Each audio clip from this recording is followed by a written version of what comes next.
तो आज हम लोग थोड़ा सा हेलो एल्केन के बारे में रिवीजन क्लास के जैसा थोड़ा सा रिवाइज कर लेते हैं। हेलो एल्केन का मतलब क्या होगा सभी बच्चों को बेसिकली पता है। अल्केन कहने का मतलब सब बच्चों को पता है। क्या अल्केन क्या है भाई? सिंपलेस्ट अल्केन हमारा CH4 है और इसे हेलो एल्केन्स में कन्वर्ट करना है तो इसको बनाएंगे हम, क्या बोलेंगे बताओ? CH3 और यहाँ हेलो लगा देंगे। एक्स इज कॉल्ड क्या? हेलो। ठीक है। और इस पर्टिकुलर स्लाइड में यहाँ पर जो चीजें लिखी हुई है उसमें यही बात लिखा गया है कि जो अल्केन्स होते हैं, ये जो अल्केन्स होते हैं, कोई भी अल्केन लेंगे C2H क्या लेंगे बताओ? 6 लेंगे, जैसे कि यहाँ भी लिया हुआ है C2H6। इसको हम लोग एलिफेटिक अल्केन्स बोलते हैं। क्या बोलते हैं? एलिफेटिक। एलिफेटिक ही बोलते हैं, अल्केन क्या है? एलिफेटिक कहते हैं।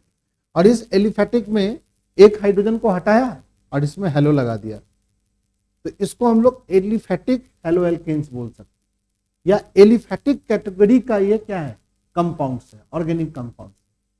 हमारी केमिस्ट्री में एक एलिफेटिक ग्रुप है और एक ग्रुप कौन है बताओ? एरोमेटिक ग्रुप है। एलिफेटिक और एरोमेटिक ग्रुप जो होती है ये दो डिफरेंट ग्रुप है ऑर्गेनिक कंपाउंड्स का। तो हमें जो 12वीं में जो केमिस्ट्री हमें पढ़नी है उसमें दोनों कैटेगरी को देखना है।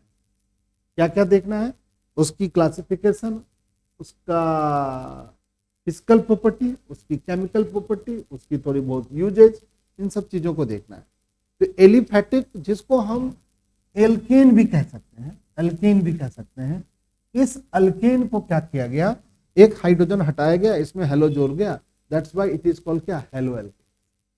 जैसे सिंपलेस्ट हेलो एल्केन जो होगा आपको CH3X हो गया। X की जगह पर कौन कौन हो सकता है? क्लोरीन, क्लोरीन, ब्रोमीन और आयोडीन, ये हमारी X की जगह हो। क्लोरीन, क्लोरीन, ब्रोमीन और क्या? आयोडीन, ये हमारी X की जगह होगा। अगर हमारे पास क्या है, अगर यहाँ पर Cl है और यहाँ CH3 अगर लिख दिया ऐसे, इसको हम लोग क्लोरोमीथेन बोलेंगे।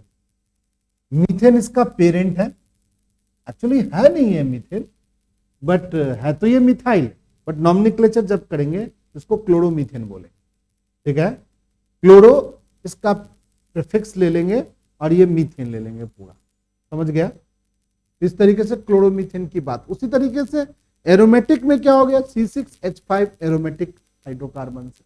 ठीक है। और इस एरोमेटिक हाइड्रोकार्बन से एक हाइड्रोजन को हटाया और फिर से हाइड्रोजन लगा दिया, तो इसको हेलो एरिन्स बोलेंगे। क्या बोलेंगे? हेलो एरिन्स बोलेंगे। अब सिंपलेस्ट हेलो एरिन्स की बात करें तो हम लोग कह सकते हैं कि सर बेंजीन रिंग बना लो सर, और इस बेंजीन रिंग पर से एक हाइड्रोजन को सर हटा लीजिए और इस पर हेलोजन ग्रुप का कोई भी क्लोरीन या ब्रोमीन या आयोडीन कुछ भी लगा दिया, तो इसको हेलो क्या बोलेंगे बताओ? एरिन्स बोलेंगे। और यहां पर अगर इसका नाम पूछेगा तो क्लोरोबेंजीन बोलेंगे। देखो बेंजीन का रियल फॉर्मूला क्या होता है? C6H6 होता है, बट ये C6H6 के जगह हम क्या लिख रहे हैं बताओ? C6H5 लिख रहे हैं। फिर भी इसके नॉमेनक्लेचर में बेंजीन जैसे वर्ड आएंगे। ठीक है। और वो बाद में लिखे जाएंगे, और इसके जगह पे जो हाइड्रोजन हटा के जो क्लोरीन लगाई गई है उस जगह को हम क्या बोलेंगे? हेलो या क्लोरो या ब्रोमो या कोई भी चीज। समझ गया? अभी हमारे डे टू डे लाइफ में जो हमारे पास ये जो हेलो एल्केन्स और हेलो एरिन्स जो है ये बड़ा इंपॉर्टेंट कंपाउंड है, इसीलिए हमारी केमिस्ट्री कहती है कि भाई इसे हमें पढ़ना चाहिए। यहाँ लिखा भी हुआ है, these classes of compound find wide application in industrial as day to day life. अब ये कहता है कि हमारी इंडस्ट्रीज में, यानी दो जगह पे, एक हमारी इंडस्ट्रीज में और एक हमारी डे टू डे लाइफ में हमारे पास क्या है? इसका यूज है। It's use is solvent for non polar substance. इसको कहता है ये सॉल्वेंट के जैसा यूज होता है जो नॉन पोलर सब्सटेंस को अपने अंदर डिजोल्व कर लेता है। ठीक है। सॉल्वेंट के जैसा होता है, जैसे पानी भी सॉल्वेंट के जैसा यूज होता है, अल्कोहल भी सॉल्वेंट के जैसा यूज होता है। इसमें बहुत सारी चीजें क्या की जाती है बताओ? डिजोल्व करवा सकते हो अल्कोहल में, पानी में। ठीक है। बहुत सारे लिक्विड ऐसे होते हैं, तो कहा क्या? हेलो एल्केन्स, हेलो एरिन्स भी हमारा सॉल्वेंट के जैसा यूज होता है। और ये किस तरीके के सब्सटेंस को सॉल्वेंट जैसा? नॉन पोलर सब्सटेंस को डिसॉल्व कर लेते। साथ में जैसे बहुत सारे हमारे केमिस्ट्री के जो कंपाउंड्स हैं उसको हम मेडिकल में यानी फार्मास्यूटिकल लाइन में, यानी का मतलब जो मेडिसिन की दुनिया है, ठीक है, उस जगह भी हमारे कंपाउंड्स जो ऑर्गेनिक केमिस्ट्री के कंपाउंड है, हेलोएल्केन्स, हेलोएरिन्स, जैसे यहाँ लिखा हुआ है क्लोरीन कंटेनिंग एंटीबायोटिक, जिसको क्लोरोफेनिकल प्रोड्यूस करता है soil microorganism, is very effective for the treatment of क्या, टाइफाइड फीवर। यानी एक कंपाउंड को क्लोरोफेनिक एंटीबायोटिक जिसमें क्लोरीन के कंपाउंड्स होते हैं, हम टाइफाइड फीवर में यूज करते हैं, ठीक है। उसी तरीके से हमारे पास जो आयोडीन कंटेनिंग हार्मोन थायरॉक्सिन है, जिससे डिफेंशियंसी से हमें गोइटर होती है, उसमें क्लोरोक्यूनिन कर करके एक कंपाउंड्स भी होती है, जो हम लोग क्या कहें, मलेरिया फैलेरिया के यूज में भी हम लोग क्या करते हैं, यूज करते हैं। यानी इसका हमारे डे टू डे लाइफ और इंडस्ट्रीज में काफी ज्यादा यूज है, तो हमें इसे पढ़ना चाहिए नहीं, इसलिए हम इसे पढ़ने के लिए 12th के क्लास में एक चैप्टर बना दिया, ठीक। अब हमारे पास क्या हो गया, बट हमें यहाँ पर जो पढ़ना है उसमें दो कैटेगरी है, एक हेलोएल्केन्स और एक हेलोएरिन्स, एरोमेटिक और एलिफेटिक। अब अगर हम लोग सेकंड स्लाइड को देखें, तो कोई भी चीज जब हम स्टार्ट करते हैं ना, तो हमें उसका क्लासिफिकेशन समझना पड़ता है। क्लासिफिकेशन मतलब ये कितने तरीके के होते हैं, ठीक है, कोई भी चीज का क्लासिफिकेशन समझना जरूरी है। तो कैटेगराइज करके अगर सिमिलर कैरेक्टर के जैसे एक कोई कंपाउंड है, तो हम क्या करेंगे, उसकी कैरेक्टर पढ़ लेंगे, तो हम सारे कैरेक्टर पढ़ लेंगे उसके नियर अबाउट। थोड़ी बहुत फिजिकल केमिस्ट्री हल्की फुल्की बदलेगी, बट अगर हम क्लासिफिकेशन नहीं करेंगे तो हम थोड़ी सी प्रॉब्लम में फंसेंगे, ठीक है। कोई भी चीज को हमारी केमिस्ट्री कहती है कि first of all you have to classify the thing, जैसे पीरियोडिक क्लासिफिकेशन भी हमने पढ़ा है, नहीं, पीरियोडिक क्लासिफिकेशन में क्या किया, एलिमेंटों को हमने उसकी प्रॉपर्टी के बेसिस पे अरेंज कर लिया। उसी तरीके से क्लासिफिकेशन जो है ना, हमें पढ़ाने में, चीजों को क्या करने में, आगे ले जाने में सहूलियत पैदा, ठीक है। इवन की इंस्टीट्यूट या कोचिंग क्लासेस में अगर हम क्या करते हैं, हम लोग क्लासिफाई करते हैं। अब सारे 11 12 सारे बच्चों को एक साथ अगर हम क्लब कर ले और कहेंगे पढ़ाएंगे हम 4 घंटे, तो 4 घंटे में भी इफेक्टिव नहीं पढ़ा सकते, परंतु इसी को हम क्लासिफाई कर ले, केमिस्ट्री की क्लास अलग, फिजिक्स की क्लास अलग, क्लास वाइज भी हम अलग कर लें, तो हम ज़्यादा इफेक्टिवली क्या कर सकते हैं, पढ़ सकते हैं और पढ़ा सकते हैं। तो इस चीज़ को हम लोग क्लासिफिकेशन, तो क्लासिफिकेशन का कुछ ना कुछ बेसिस होता है, कोई भी चीज क्लासिफिकेशन है कुछ तो बेसिस होगा। बेसिस मतलब जिस धरातल पर, जिस बेसिस पे आप उसको क्लासिफाई करते हैं, ठीक है। तो हमने क्लासिफाई का पहला बेसिस बनाया कि हम हेलोजन एटम कितने हैं, तो कहा कि एक हेलोजन एटम हो सकता है, 2 हेलोजन एटम हो सकता है, 3 हेलोजन एटम हो सकता है। तो एक को बोला मोनो हेलो, एक को बोला डाई हेलो एल्केन, एक को बोला गया ट्राई हेलो एल्केन, ठीक है। अब मोनो हेलो में क्या होगा भाई, तो मोनो हेलो में एक हेलोजन एटम होगा, एक हेलोजन एटम। जैसे हम मान लो कि तुमने लिख दिया CH3 लिखा और यहाँ पर एक हेलोजन एटम लिख दिया, तो इसको मोनो हेलो बोलेंगे। फिर डाई हेलो में क्या किया भाई, डाई हेलो में क्या लिख दिया, CH2 लिख दिया और यहाँ पर फिर से X लिख दिया, यहाँ पर फिर से CH2 लिख दिया, फिर से X, इसको डाई हेलो बोलेंगे। ट्राई हेलो आप देख रहे हो, यहाँ पर ट्राई हेलो है, ये हमारा ट्राई हेलो। यहाँ पे हेलोजन की संख्या कितनी है, तो 3 है। उसी तरीके से एरीन जो था, सेकेंड जो ग्रुप था, उसका भी मोनो हेलो एरिन्स हो गया, डाई हेलो एरिन्स हो गया, और क्या हो गया बताओ, ट्राई हेलो एरिन्स। समझ गया क्लासिफिकेशन का पहला बेसिस, कोई दिक्कत तो नहीं है किसी बच्चों को। अब क्या हो गया, क्लासिफिकेशन का एक और तरीका लिया गया। पहला तरीका क्या लिया गया कि कितने आपके कौन है बताओ, कितने हेलोजन है। अब हम लोग क्या करेंगे, क्लासिफिकेशन का जो बेसिस लिए हैं उस क्लासिफिकेशन की बेसिस में लिखेंगे कि हमारा जो CX बाउंड है, ये जो हमारा CX बाउंड होता है, CX बाउंड करने का मतलब कार्बन के साथ जो हेलोजन की बाउंड होती है, इसमें कार्बन का हाइब्रिडाइजेशन क्या होना चाहिए बॉस, sp3 होना चाहिए, ठीक है बच्चा बाजी। अब ये बारे में हम जानते हैं कि कार्बन अगर sp3 हाइब्रिडाइज्ड है, कार्बन अगर sp3 है तो कार्बन 4 सिंगल बॉन्ड बनाता है, यानी ये कार्बन 4 सिंगल बॉन्ड बनाएगा और उसमें एक बॉन्ड CX के साथ होगा, तो हम बोलेंगे carbon compound containing sp3CX bond, sp3CX bond. तो इसमें एक कैटेगराइजेशन किया गया अल्काइल हैलाइड्स, क्या कहा गया, अल्काइल हैलाइड्स, इसको बोला गया अल्काइल हैलाइड्स। अब मान लो कि तुमने लिख दिया, ये कार्बन लिख दिया, ये कार्बन लिख दिया, यहाँ पे हेलोजन लगा दिया, यहाँ पर एक हाइड्रोजन लगा दिया। अगर तुम ध्यान से देखोगे तो इस कार्बन के साथ कितना बॉन्ड है बताओ, 4 सिंगल बॉन्ड है। ये कार्बन हमारा क्या हो गया बताओ, sp3 हाइब्रिडाइज्ड। ये कार्बन हमारा क्या हो गया बताओ, sp3 हाइब्रिडाइज्ड। चलिए भाई, अब यहाँ पर जितने भी एग्जाम्पल देखे हुए, अगर हम इस थोड़े से इसको स्लाइड को हल्का से इसको बड़ा कर ले, ठीक है, तो इस एग्जाम्पल के हेल्प से हम लोग क्या कर सकते हैं, समझ सकते हैं कि एक्चुअली ये कर क्या रहा है। इस स्लाइड के थ्रू हम समझ सकते हैं। थोड़ा इसको बड़ा कर ले ताकि सभी बच्चों को क्या हो दिखे, ठीक है। अब अगर हम यहां पर ध्यान से देखेंगे तो ये कार्बन के पास भी देखोगे 4 सिंगल बॉन्ड दिख रहा है, नहीं है? तो जब ये 4 सिंगल बॉन्ड दिख रहा है, ये 4 सिंगल बॉन्ड दिख रहा है, तो ये भी कार्बन क्या है, sp3 हाइब्रिडाइज्ड। यहां भी 4 कार्बन दिख रहा है, ठीक है, 4 सिंगल बॉन्ड दिख रहा है, सॉरी, तो 4 सिंगल बॉन्ड दिख रहा है, तो क्या हो गया, ये भी कार्बन sp3 है। तो ये जो क्राइटेरिया है कि sp3 CX बॉन्ड है, ये बात तो सही है, और सब कार्बन के साथ X बॉन्ड लगा हुआ है, CX बॉन्ड है, ठीक है। बट इसमें इसको कहा गया प्राइमरी, इसको बोला गया सेकेंडरी, और इसको क्या बोला गया बताओ, टर्सरी बोला गया। प्राइमरी, सेकेंडरी, टर्सरी जो बोला गया, इसके पीछे कारण क्या है? प्राइमरी इसलिए कहा गया क्योंकि इस CX बॉन्ड पर एक ही अल्काइल कनेक्ट है, कह सकते हो एक ही कार्बन कनेक्ट। देखो अल्काइल का जो R होता है ना, जिसको हम R लिखते हैं, ये जो R होती है अल्काइल में, एक्चुअली यहां पर कार्बन का ही एक बॉन्ड क्या होता है बताओ, खाली होता है। तो ये R का मतलब R कनेक्ट नहीं हुआ है, ये R है क्या, कार्बन ही इस कार्बन से क्या हुआ है, कनेक्ट हुआ है। जब कार्बन कार्बन से कनेक्ट हुआ है तो भाई एक ही कार्बन कनेक्ट हुआ, दोनों, ये दोनों क्या है, पिंक कलर वाला जो है हमारा हाइड्रोजन है, तो एक कार्बन है तो हम कहेंगे 1 डिग्री का अल्काइल। तुम पर अगर हम तुम्हारे पास एक एग्जाम्पल लिख दें, यहाँ पर CH3 लिख दे, यहाँ पर क्या लिख दे, H2 लिख दे, ठीक है, और यहाँ पर तुम्हें हम X लिख दे, इस कार्बन के साथ एक ही कार्बन तो कनेक्ट है, तो इसको हम लोग प्राइमरी क्या करें, अल्काइल हैलाइड बोले। बट इसी हाइड्रोजन को यहां से हटा दिया जाए, इस हाइड्रोजन को यहां से हटा दिया जाए, एक हाइड्रोजन को यहां से हटा लिया जाए, इस हाइड्रोजन को यहां से हटा ले, और एक अल्काइल फिर से हम यहां जोड़ दे, एक अल्काइल हम यहां पे फिर से जोड़ दे, फिर से इस कार्बन पे जिस पे CX बॉन्ड है, जिस कार्बन पे CX बॉन्ड है उस पर 2 कार्बन हो गया, तो इसको कहा गया 2 डिग्री का अल्काइल। उसी तरीके से बोला गया ये 3 डिग्री का अल्काइल, टर्सरी, कोई दिक्कत। अब एलाइलिक हैलाइड्स से बोला गया, एलाइलिक हैलाइड्स में क्या होगा, जो थोड़ा सा हम लोग समझे एलाइलिक हैलाइड्स के बारे में।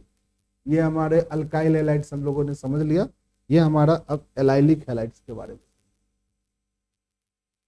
एलाइलिक हैलाइड्स के बारे में।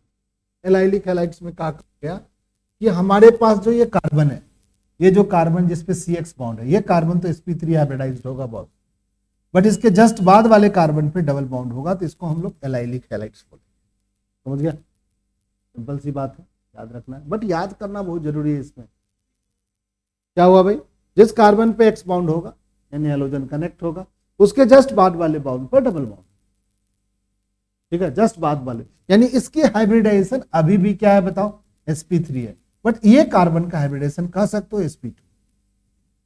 बट आपको याद कार्बन का डबल बॉन्ड, और कार्बन कितना बॉन्ड बनाता है, हमेशा 4 बॉन्ड बनाता है, 4 बॉन्ड बनाता है, तो आपको 1 बॉन्ड बनाना पड़ेगा, क्या यहाँ पे 2 बॉन्ड और बनाना पड़ेगा, इस बात की चर्चा करेंगे। बट इस कार्बन की हाइब्रिडाइजेशन क्या हो गई, चेंज हो गई, बट इसकी चेंज नहीं हुई है, यानी कैटेगरी जो होगा, हमारी जो कैटेगराइजेशन जो हमने किया है कि CX बॉन्ड जो हमारी होगी वो sp3 होगी, उसमें कोई बदलाव नहीं आएगी। तुम कहो सर यहाँ पर ये क्या रखे हो सर, आप कैसे लिख दियो भाई, इसी बात को कैसे लिख दिए, देखो इस बात को कैसे लिखेंगे, यहाँ पर कार्बन है, यहाँ पर हमारा कार्बन क्या है बताओ, CH2 है, इसके साथ हाइड्रोजन लगा दिया, इसके जस्ट बाद वाले कार्बन जो है ना कहाँ लिखेंगे बताओ, ये कार्बन हमने लिख दिया, ये हम लोग बाउंड लाइन स्ट्रक्चर ऐसे ही तो बनाते थे, ये हमारी कार्बन है और इस कार्बन के साथ क्या हो गया, डबल बॉन्ड हो गया, ठीक है। टेढ़ा बना देने से थोड़ी कंपाउंड बदल जाए, ठीक है, तो ये हमारा वही है। अब उसी तरीके से रिंग में बनाया, ये कार्बन क्या हो गया, ये कार्बन के साथ एक हैलोजन लगा दिया, और ऐसे बना करके ये बाद वाला जो ये सेकंड कार्बन है इसको हमने डबल बॉन्ड बना दिया और पूरा कंप्लीट कर दिया रिंग। तो बच्चा बताएगा यहाँ पर कार्बन है तो इसके पास कितने हाइड्रोजन है, अरे भाई 2 हाइड्रोजन है, कहाँ दिमाग है, यहाँ पर क्या है, एक कार्बन है तो कितने हाइड्रोजन, 1 2 3 तो बॉन्ड बना ही लिया, एक बॉन्ड है, एक हाइड्रोजन, यहाँ पर भी कार्बन के पास 1 हाइड्रोजन है, इस कार्बन के पास कितने हाइड्रोजन है भाई, 2 हाइड्रोजन, ठीक है। क्योंकि हाइड्रोकार्बन्स वाले पार्ट जो है ना, जो वहां पर कुछ नहीं लिखा है, वहां पर एक और बॉन्ड बना के कार्बन की टेट्रा वैलेंसी चेक कर लो, और कार्बन के एक बॉन्ड को जितना बॉन्ड छूटा हुआ उसको हाइड्रोजन से क्या कर दो, कंप्लीट कर दो, ठीक है, जोड़ लो। समझ गया इसमें? तो क्लासिफिकेशन का पहला बेसिस हम लोगों ने क्या कर लिया, समझ लिया। क्लासिफिकेशन का पहला बेसिस क्या हो गया भाई, कि कंपाउंड जो होगा sp3 CX बॉन्ड जनरेट करेगा। चलो भाई, अब क्लासिफिकेशन का दूसरा कंडीशन लेते हैं।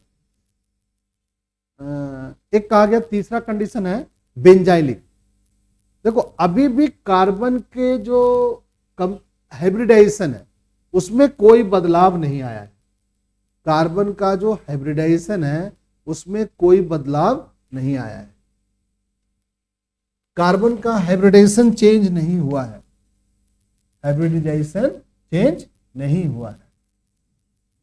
अगर तुम ध्यान से देखोगे बेंजाइलिक अभी हम लोगों ने सीखा, एक सीखा एलाइलिक, चलिए एक सीखा अल्काइल हैलाइड्स, एक सीखा अल्काइल हैलाइड्स, एक सीखा एलाइलिक, एलाइलिक हैलाइड्स,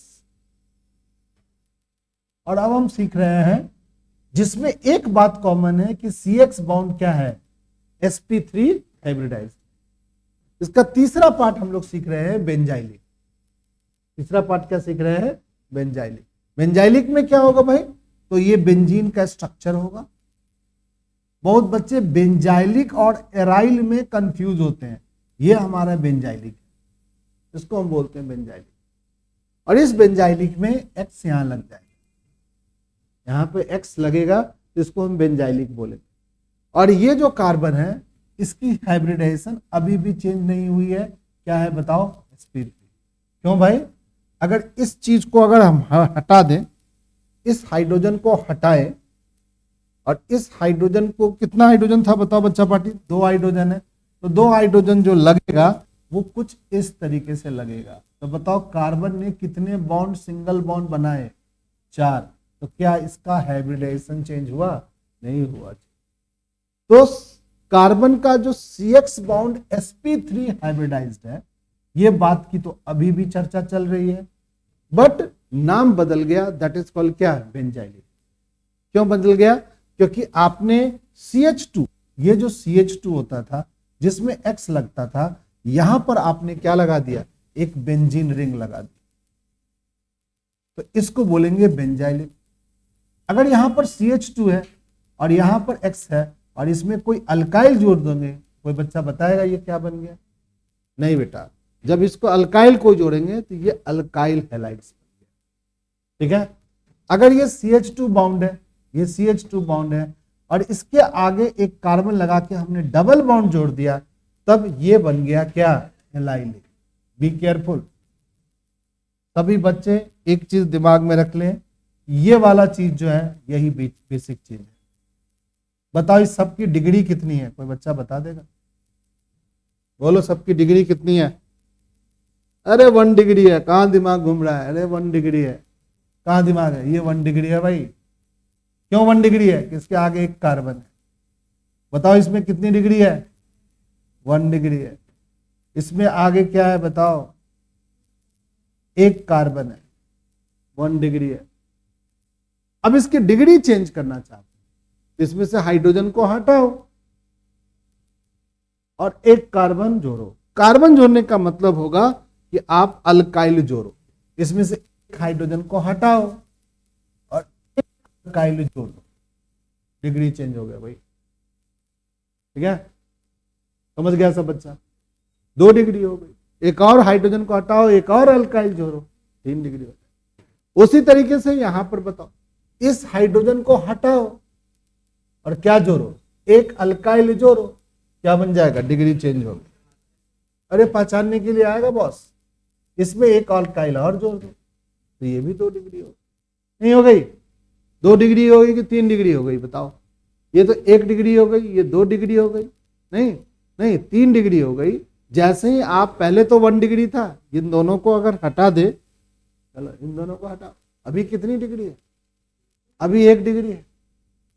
अब इसमें एक और अल्काइल जोड़ोगे तो 2 डिग्री, उसके बाद एक अल्काइल, अल्काइल कब जुड़ेगा, CX बॉन्ड में अल्काइल कब जुड़ेगा, हाइड्रोजन को सब्स्टिट्यूट करके। रिवीजन क्लास का बहुत इंपॉर्टेंस है, हम लोग ग्रुप में भी डाल देते हैं, एक रिवीजन क्लास होती है मॉर्निंग, दो जो student who not going to school they come to क्या, रिवीजन क्लास। रिवीजन क्लास में क्या होगी, आप रिवाइज करोगे टॉपिक को, और जीवन में रिवाइज करना बहुत जरूरी है। विदाउट रिवीजन तुम कभी भी जीवन में आगे नहीं हो, थोड़ा ही पढ़ो पर रिवीजन करना क्या है, जरूरी है।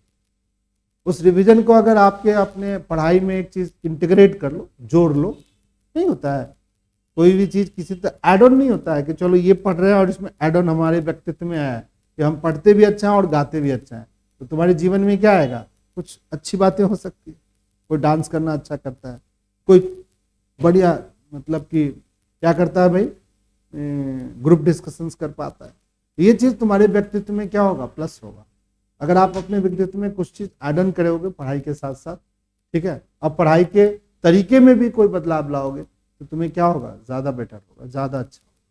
तो हमने क्या सीखा कि CH2 जो हमारा बॉन्ड है, इस CH2 बॉन्ड में ही हाइड्रोजन को हटा के अगर हम अल्काइल जोड़ते जाएंगे तो हमारी क्या होगी, हमारे जो बेंजाइल क्लोराइड जो होगा या कोई भी उसकी डिग्री क्या होगी बताओ, चेंज हो जाएगी।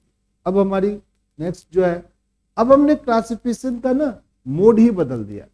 क्या क्लासिफिकेशन का मोड बदल दिया कि हमारी जो क्लासिफिकेशन होगा जिसमें CX बॉन्ड जो होगा sp2 हाइब्रिडाइज।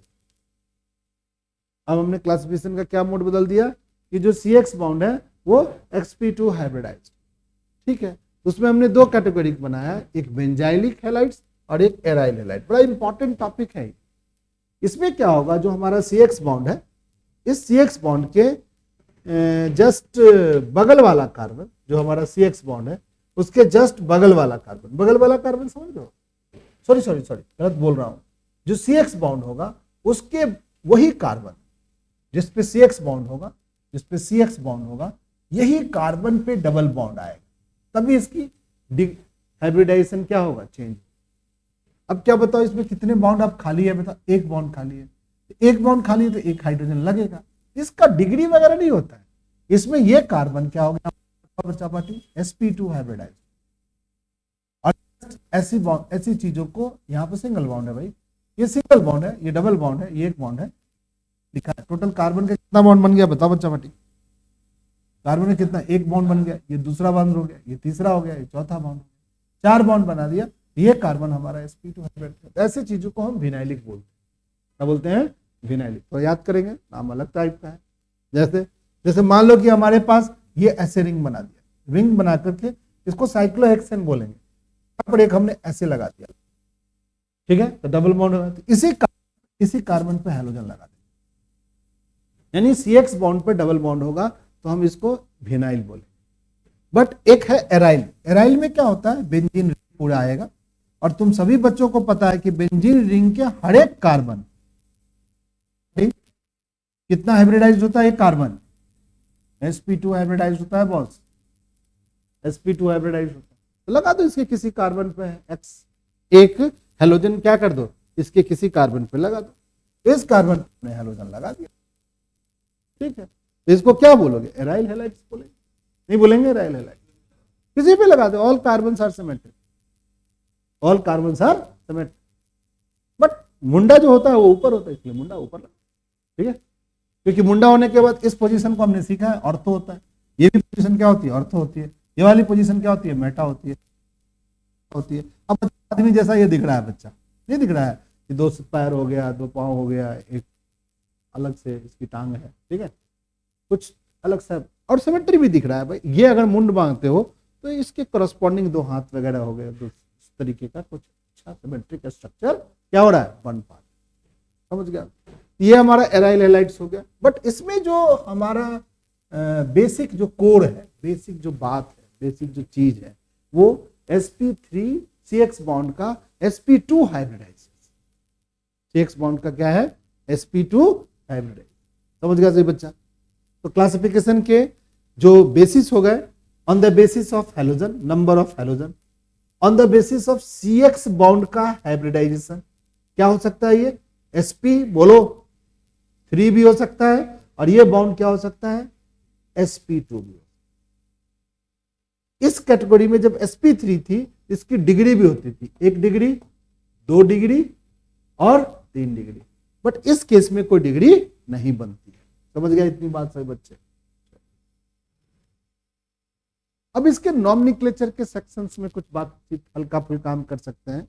नॉमेनक्लेचर तुम बच्चे जानते हो, इसमें प्रीफिक्स यूज होता है, प्रीफिक्स यूज होता है। जो आपका हेलोजन है उसका प्रीफिक्स यूज करो आयुपेक नेम के अकॉर्डिंग। जैसे मान लो कि CH3 है यहाँ पे, यहां पे CH2 है, यहां पे SO2 है, और यहां पर समझ लो Br है, तो Br का प्रीफिक्स लिख दो ब्रोमो, और ये 3 कार्बन का अल्केन है, सीधा सीधा लिखो प्रोपेन, सीधा सीधा क्या लिखो, खत्म कहानी। ठीक है, बेंजीन के कंपाउंड में क्या लिखेंगे, यहां भी लिखा है Br, तो ब्रोमो, और क्या लिखा है, इस कंपाउंड को क्या लिख दिया है, बेंजीन लिख दिया, ब्रोमो बेंजीन। समझ गया। नॉमेनक्लेचर में ये बात आपको याद रखना है। यहां पर एक लिखा भी है, name IUPAC name is hello substituted hydrocarbons में हम लोग पहले प्रीफिक्स लिखेंगे फिर हाइड्रोकार्बन्स का पार्ट। ठीक है, तो खास बात नहीं है, तो कर लेंगे हम लोग।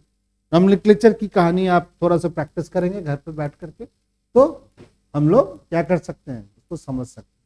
उसके यहाँ एक जेमिनल था और एक विक था, ये विक और जेमिनल को आज हम समझेंगे। ठीक है, और छोटा सा एक टॉपिक है आइसोमेरिज्म की topic, nature of CX bond की बात बाद में हम लोग करेंगे, बट एक छोटा सा हम लोग जेमिनल के बारे में पढ़ ले और एक हम लोग क्या पढ़ ले बताओ, ताकि क्लासिफिकेशन की जो टॉपिक है वो क्या हो जाए बताओ, खत्म हो जाए। तो जेमिनल की बात अगर हम करते हैं तो जेमिनल में क्या होगा, जो 2 कार्बन होगा, इसमें हाइब्रिडाइजेशन वगैरह की चर्चा नहीं होगी, 2 कार्बन के एडजेसेंट लोकेशन पे हैलोजन होगा, तो इसको हम बोलेंगे जेमिनल। ठीक है, ये कॉमन नेम है, जेम डाइहेलाइड्स इसको बोलते हैं। बट आयुपेक नेम पूछेगा, मान लो कि ये ऐसे लिख दिया तो तुम क्या लिखोगे, 1,2 डाइहेलो अल्केन, अल्केन को यहाँ पे इथेन लिख सकते हैं। ठीक है, बट जेमिनल में एडजेसेंट कार्बन पे। ठीक है, और विक पे क्या होगा भाई, सॉरी यार उल्टा बोल गया भाई, जेमिनल में क्या होगा, सेम कार्बन पे, ये दिस इज नॉट जेमिनल। ठीक है, जेमिनल में क्या होगा भाई, सेम कार्बन पे होगा, ये थोड़ी सी गलती हो गई है, समझ गया सब बच्चा, इस चीज को समझ जाओ, फिर से समझ लो कि जेमिनल का मतलब हो गया हमारा सेम कार्बन, इस पे हेलोजन और यहाँ हेलोजन, दोनों हेलोजन। देखो माइंड को एक ही जगह रखना बहुत ही जरूरी है, माइंड अगर डेविएट होगा हो सकती है तुमसे गलती हो जाए, किसी भी आदमी से हो सकता है, ये नहीं है कि देखो अभी हमारा माइंड कहीं और चला गया था, देखो हमने क्या किया, जेमिनल को विक में बता दिया, विक में जेमिनल। तो माइंड शुड भी क्या, हम क्लास में भी रहते हैं तो हमारी माइंड पूरा फोकस होना चाहिए, इवन टीचर जो पढ़ा रहा है उसका भी दिमाग फोकस होना चाहिए। ठीक है, उसकी भी माइंड इधर उधर डाइवर्ट नहीं है, और बच्चों का भी उसी तरीके की बातें होनी चाहिए। ठीक है, नहीं तो बच्चा क्या रहता है, क्लास में रहता है सोचता कुछ और रहता है।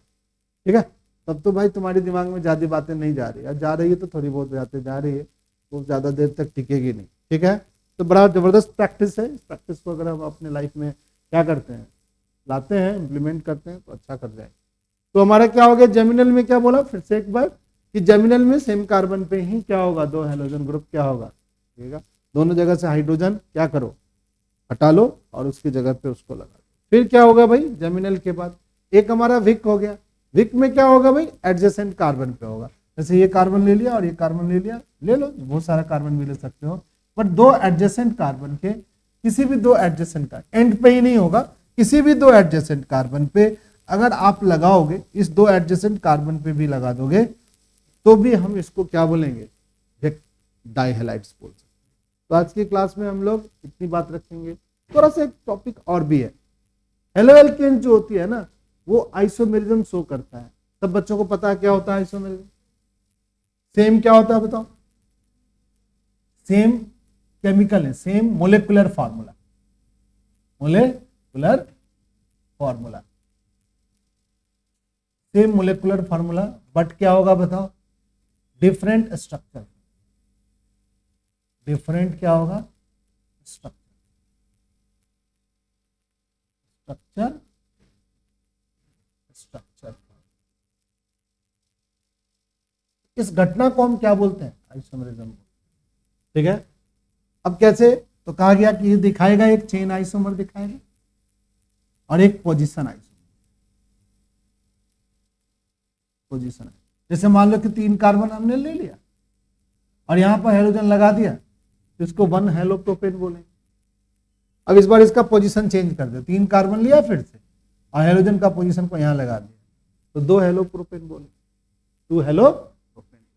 तो ये हमारा पोजीशन आइसोमर। बट चेन बनाने के लिए तो इसमें चेन नहीं बन, 4 कार्बन से हम चेन आइसोमर बना, मैंने कार्बन ऐसे लिख दिया, यहाँ पे हाइड्रोजन लिख दिया, ठीक है। अगली बार क्या किया, ये कार्बन यहाँ कार्बन लिखा, एक कार्बन को यहाँ लगा दिया, कार्बन का चेन हो गया। पहले इस कार्बन में कितने थे, 3, क्या हो गया स्ट्रेट चेन में कितने आ गए बताओ, 3 का हो गया, और हाइड्रोजन यहाँ लगा दिया। इस बार एक ब्रांच भी दिख रहा है, ठीक है। तो ये हमारा क्या है, चेन आइसोमर, यानी कार्बन के चेन को बदल करके हम चेन आइसोमर बना सकते हैं, और चेन एक ही रखेंगे, हेलोजन के पोजीशन को बदल करके हम पोजीशन आइसोमर्स क्या कर सकते हैं, जनरेट कर सकते हैं। तो हमारा हेलो एल्केन जो हेलो एरिन जो होगी, इस तरीके का हेलो एल्केन जो होगा वो हमारा डिपेंड करेगा चेन और पोजीशन आइसोमर्स, 2 तरीके का आइसोमर्स क्या करेंगे, तो समझ गया। तो आज की क्लास यहीं रखेंगे, ठीक है। नेक्स्ट क्लास में हम लोग आगे की बात फिर करेंगे, ठीक है।